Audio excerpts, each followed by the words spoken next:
Now, we're following breaking news. Police are investigating an apparent murder-suicide at the home of former Lieutenant Governor of Virginia, Justin Fairfax. Now, according to police, Fairfax shot his wife several times in the basement of their home.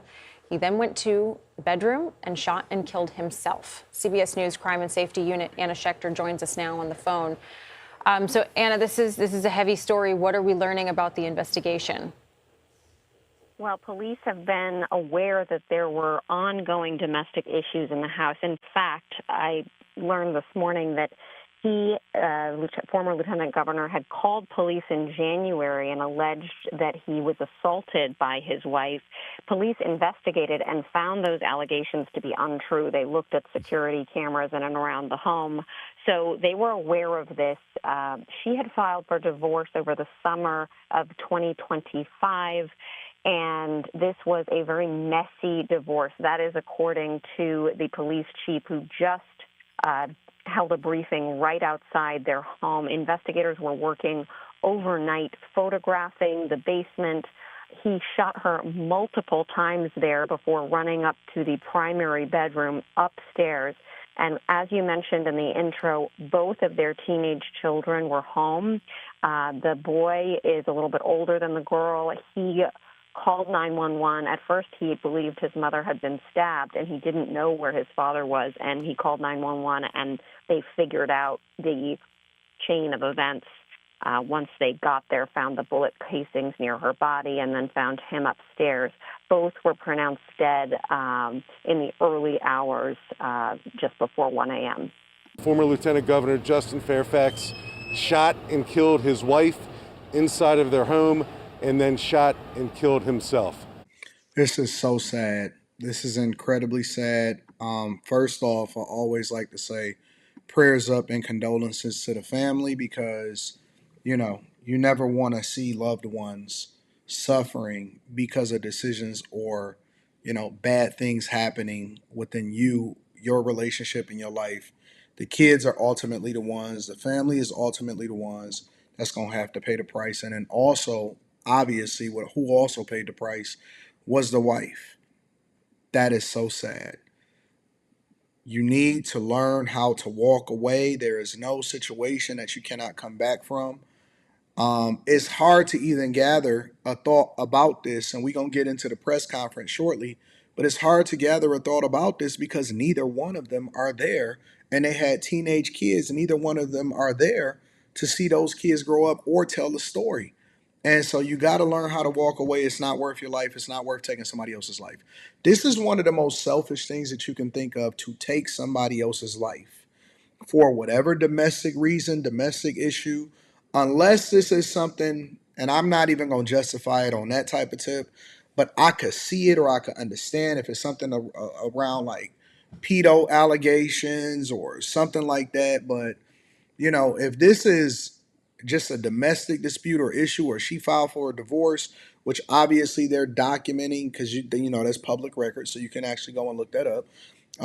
Her filing for divorce in 2025, the details around that, did they reconcile? Did the issues continue to persist?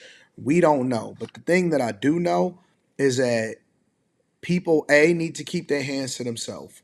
B, you should never have to take somebody else's life unless it's in self-defense.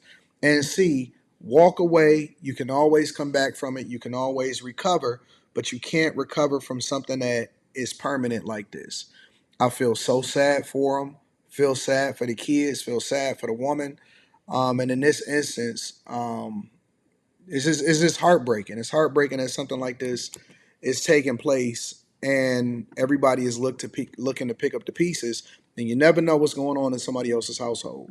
I think you have the rest of the details that Captain Kostriff gave earlier this morning, so I'm just going to pause right here and answer any of your questions to the best of my ability right now. I can just tell you, and then I'll go to Drew first, that this has been an ongoing domestic dispute surrounding what seems to be a complicated or messy divorce. So, Drew. And Chief, that was going to be my question. Can you elaborate on what the investigation has revealed about the status of their marriage?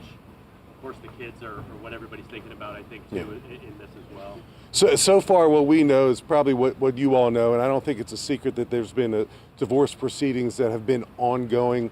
From what I understand at this early stage, former Lieutenant Governor Fairfax was recently served some paperwork associated with an upcoming court proceeding that apparently led to this incident last night. Both of their children, teenagers, the boys older than the girl, were in the house when it happened. So that's horrible news for the family. Certainly a traumatic event for those children to live through. But we know that it all kind of culminated last night when Justin Fairfax shot several times, and killed his wife, ran to a different part of the home, and then killed himself with the same firearm. I know you just got on scene, but from your briefing, what do you know about the scene inside? What is?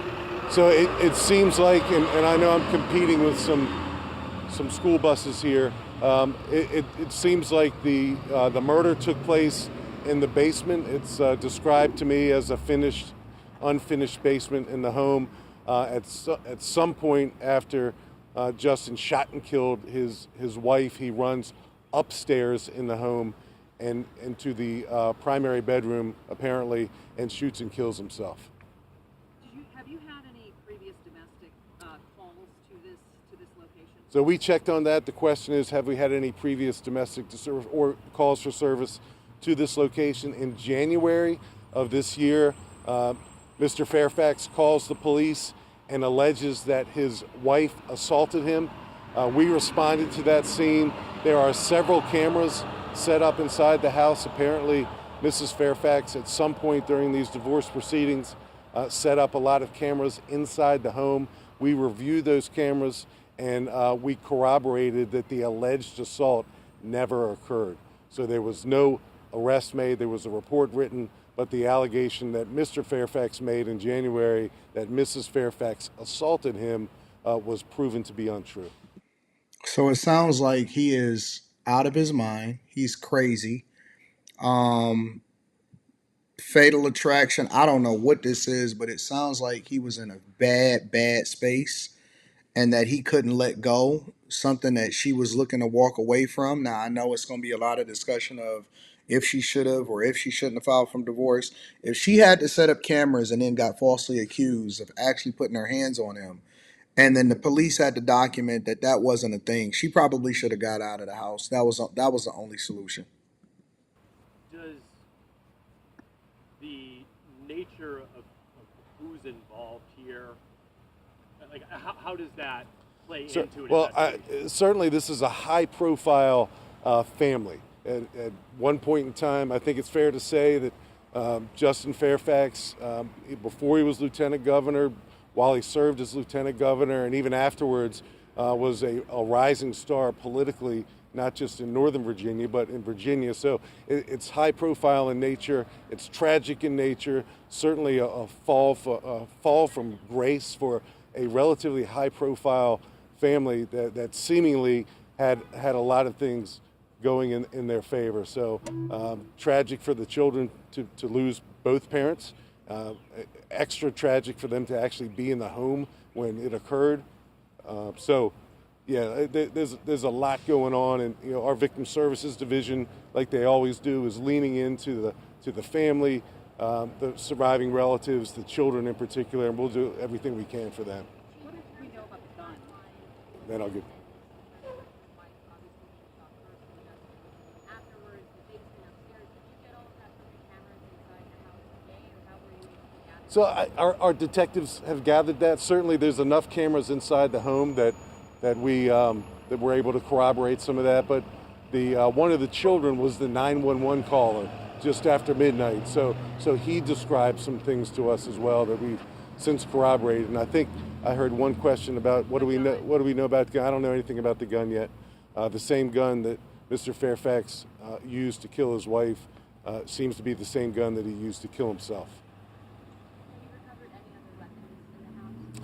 I don't know. Well, we're going to be here for a while. Obviously, we have a search warrant we need to execute to recover evidence, and certainly included in that evidence is the primary firearm that was used and any other firearms. I don't know that they do or don't exist. And I think piggybacking off that question, the cameras were still. I'm sorry. No, go ahead. The cameras were still there and rolling and operational, and that's. I believe they were. I believe they were. Okay, so he had set up the cameras well, we don't know who set up the cameras. She. She set up the cameras in the house. Yes. Just to clarify. Ultimately, again, prayers up for the family. I don't like to see this type of thing happening. The domestic disputes have been going on for a long time. And again, the children are the ones that are going to pay the price for the sins of the parents. Let me know what you guys think inside of the comments. Make sure you tap into the Patreon. Link is in the description. As I get more information about this, I'll keep you guys in the loop. I love y'all. I appreciate y'all. I'm going to holler at y'all later. Peace.